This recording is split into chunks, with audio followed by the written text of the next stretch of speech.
Hi everybody, Mature Simmer here.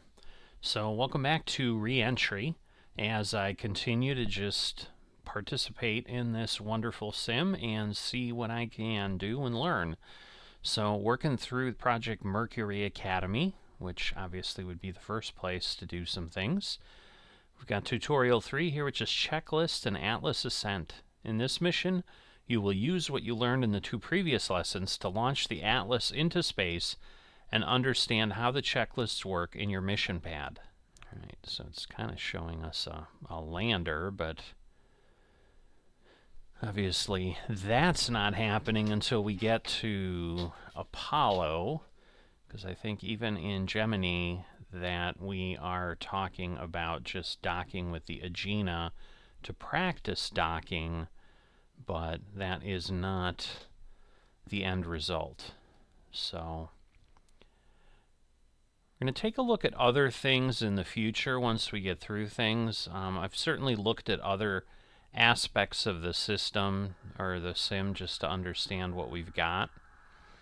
But let's focus here, see what we have once the cockpit comes up. Alright, welcome to the Atlas rocket. This is a much larger launch vehicle, LV, than the Redstone launch vehicle. It has enough thrust and propellant to take you into orbit around Earth. Today we will launch it while learning about the checklist system. So, yeah, that's a bit bigger, I think. Again, we're backing things away here so we can rotate around, which is awesome. Alright, start by holding the countdown. We will need some extra time in preparation today. Alright, so we know we need to do that, and we need to hold the countdown.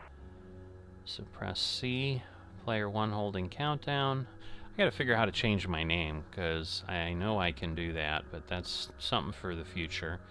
MCC requesting countdown hold. Okay, the cockpit is the same as in the Redstone, so the procedures are identical. We will use the checklist found in the mission pad to follow the realistic procedures during preparations and ascent. Press M and read the briefing tab for a primer on the checklist system, then click on checklists when ready. Alright, well, I kind of understand how that works. We need to complete two checklists, both located under the pre-launch section. Let us complete the first one manually. Open the mission pad checklists pre-launch. Full internal power. It's actually pre-flight, so they may have changed that. Full internal power T-10. Alright. Read through the checklist to get familiar with all the steps. Press done when complete. Okay, we're going to monitor the voltage. Request the blockhouse to remove power.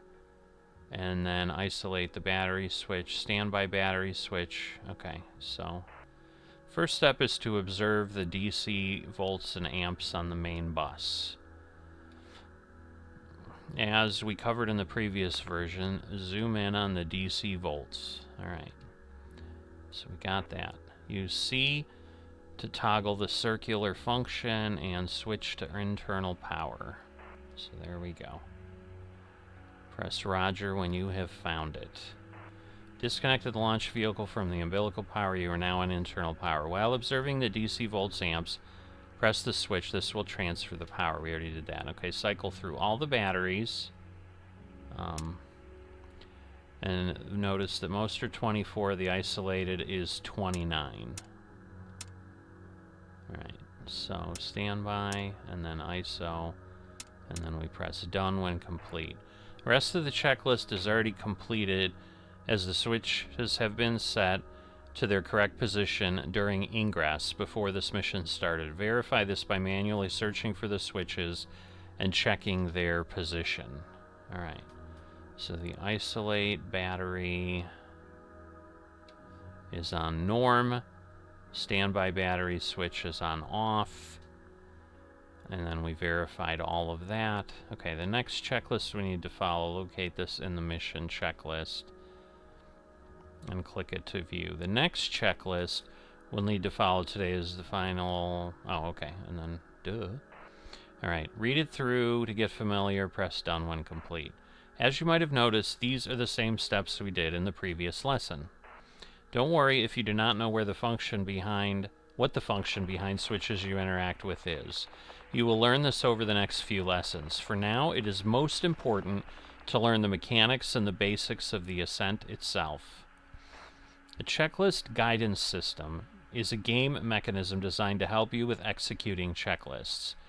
It will help you find the switches you need to verify or change.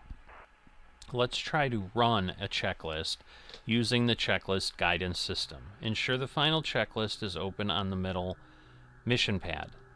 Then press either of the two almost identical run buttons on the lower right corner of the mission pad. Alright, when you pressed one of the two run buttons, all of the checklist steps were queued up and added to the checklist guidance system, and its UI appeared. The topmost line with a transparent green background shows the current step it is waiting for to be executed. If the background of the current step is green, as it is now, the checklist guidance system will by default automatically proceed to the next step if the switch is in the correct position. This auto proceed feature can be disabled in the realism settings. Okay, that's good to know. The auto proceed feature basically just press the checkbox button on the right side for you when the game detects that the step has been completed. If you disable the auto proceed system, you will need to press this button manually after performing the step. Most of the steps in a checklist supports the auto proceed feature. However, there are some that will need you to press the check mark manually. These are usually related to checking values, performing radio tests, and so on. Basically, if the background of the current step is flashing, it means that you will need to manually press the check mark to proceed to the next item in the checklist. You will try this soon.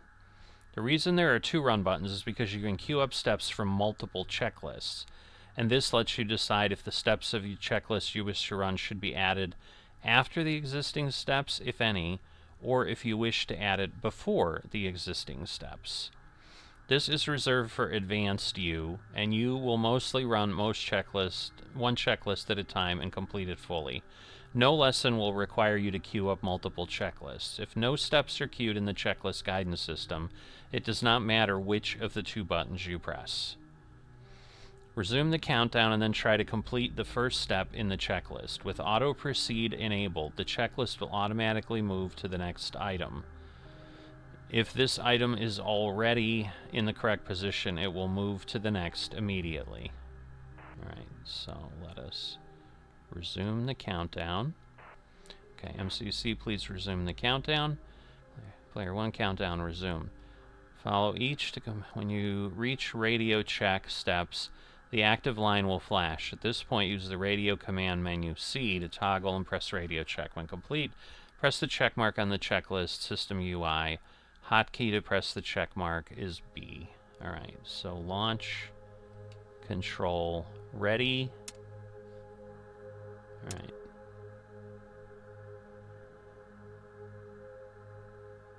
So wait a minute. Suit temp to mark. Mark. Transmit to UHF. It is on UHF. Perform radio check on UHF. Okay. Alright. Player 1, we read you 5x5 on UHF. Okay. Verify the ×0 button. Cover removed. Alright, so let's see, will it clear all those? Okay, cover removed. And then DC selector to battery 1.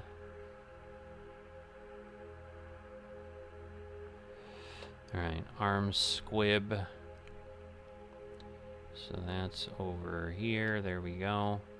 I'm going to move that to arm, retrojet to arm. Okay, do not press, we will ask you to use something called time scaling. As covered in the previous lesson, press 1 will make the time go faster, 1 to 9, while 0 will pause the game. Now go back in the checklist menu and select the Ascent checklist. Alright, back. Okay. You should read through this before ignition to get familiar with it, then use timescale to ignition. Okay, we're going to monitor the abort light, which is up there. Monitor the isolated battery voltage, which is there. Monitor cabin pressure. We'll go from 15 to 5.5. Monitor DC voltage, DC ammeter, and monitor AC voltage. If Atlas on booster separation, start Ascent BECO checklist, and if on engine cutoff, if it's a redstone. Okay. So now we're going to use the time scale to ignition. Alright, so we're going to put this on 4. And at this point, we should be good, and we'll just want to monitor. Alright, so we're going to get there, and we're just going to want to make sure everything stays where it should. Alright, getting close. We're down to a minute.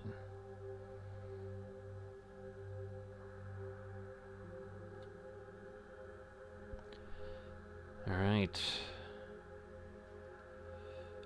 So, last time I didn't monitor this out here, but I think that would be kind of cool.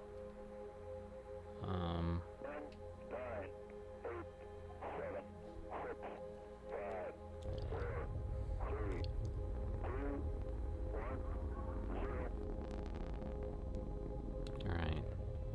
Umbilical disconnect. Roger. Lift off. Monitor the gauges. Do not run, but keep it open during the initial. A little bumpy along about here. Okay. Stand by for 20 seconds. Roger. 2, 1, mark.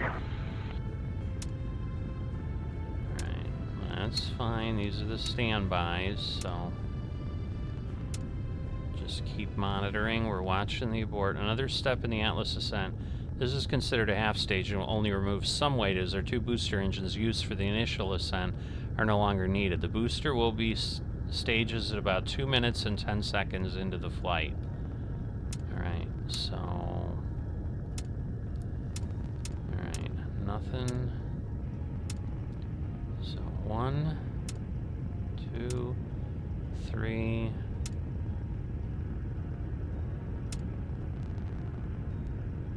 Alright, where's the AC voltage? I don't remember that. We're waiting for booster separation. Oh, the one thing I didn't check was, did the liftoff, or the time start? It did. So we're 1 minute and 6 in. Alright, let's just keep checking our stuff. Nothing. Nothing has changed. AC voltage is there, so this is dropping as it should. Alright, abort's still not on. Why did it go black? I don't know what happened there. Alright.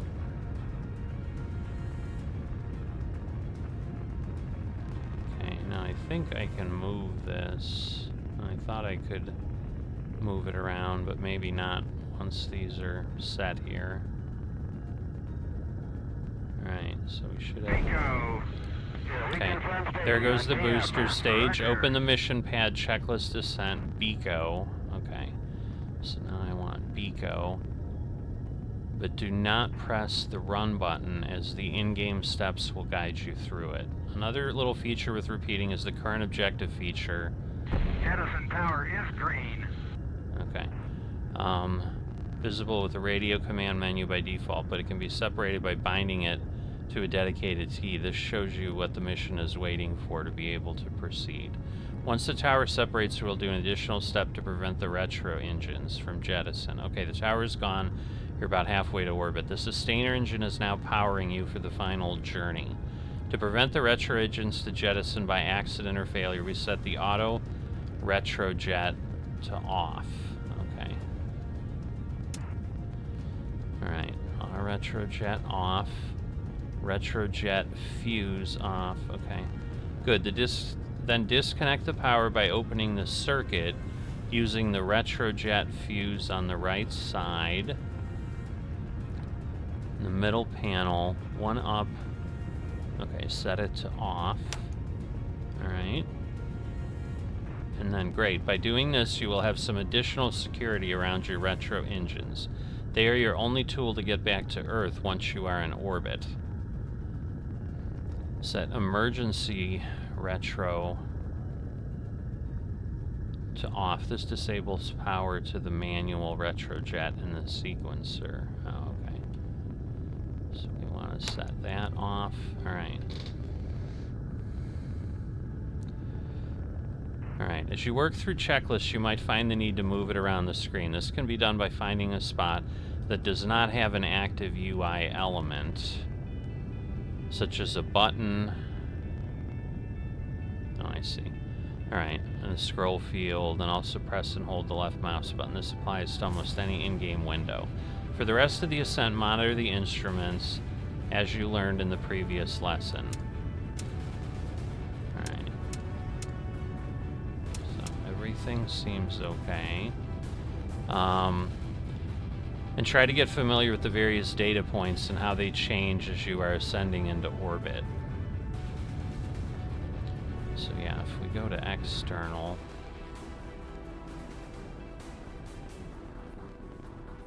interesting. Okay. All right.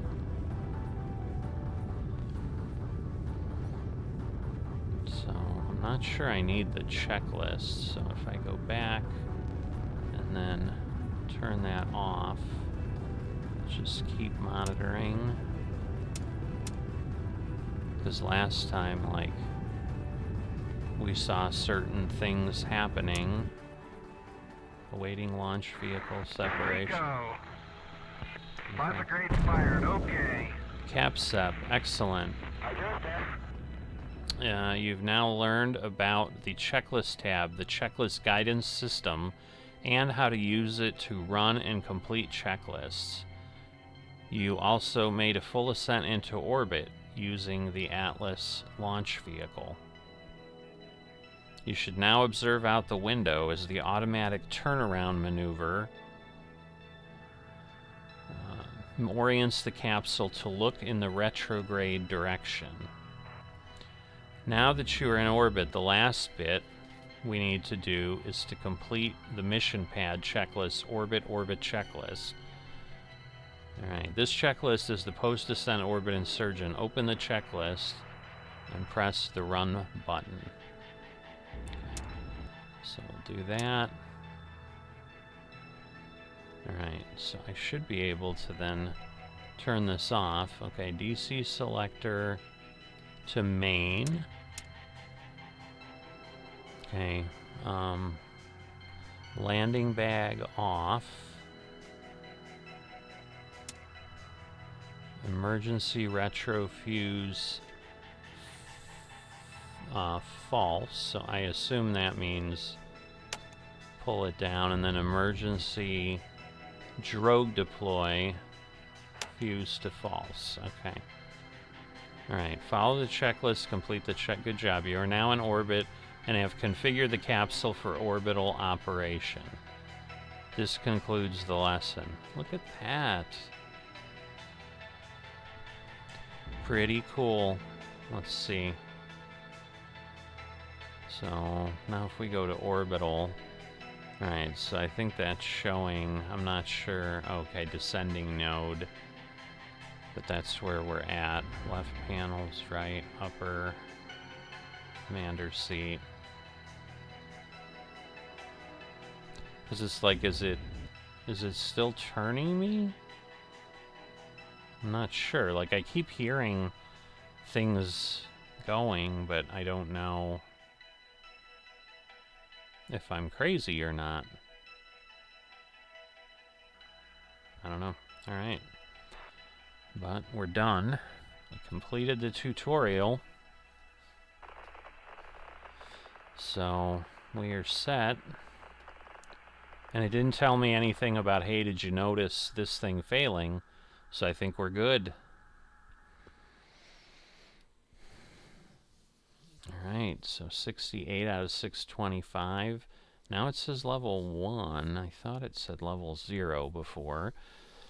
But, you know, we've made it through 3. You know, we've got 7 altogether. Now we're going to learn, I think, about systems. Because, again, Mercury just kind of went up and down. You know, it's not showing us anything, I think, until a splashdown or anything, which is interesting, because you'd think we'd need that. But we'll follow them. But, you know, we got 4 more lessons to go. And so I guess I'll take a peek here. So if we go to career, you can see we've got 6 of 45 done. So if we click here, so you can see now I'm a launch vehicle graduate for a controller candidate. To be a Mercury candidate, I need to complete all the lessons and then complete the exam. So, you know, we're going to do 4, 5, 6, and then 7. I guess 5 counts here too, but we can't do it yet. And then, you know, because we can eventually do things in the control center, I believe, as well, which is pretty cool. So definitely enjoying this. I hope you are enjoying it as well. I do want to give a shout out to, I'm not sure if it's the developer or not, but they did find my first video and they happened to put a comment on it and thank me for being in Reentry here. So hopefully they keep coming back and give us a little bit more information and enjoy our trip as we go. But my intent is definitely to keep moving along with this thing and see where it takes us. As always, if you've enjoyed this but haven't dropped a like or are not a subscriber, please consider that. It just helps you see what's coming up on the channel and also helps the channel get a little bit more visibility in YouTube. And I will see you next time.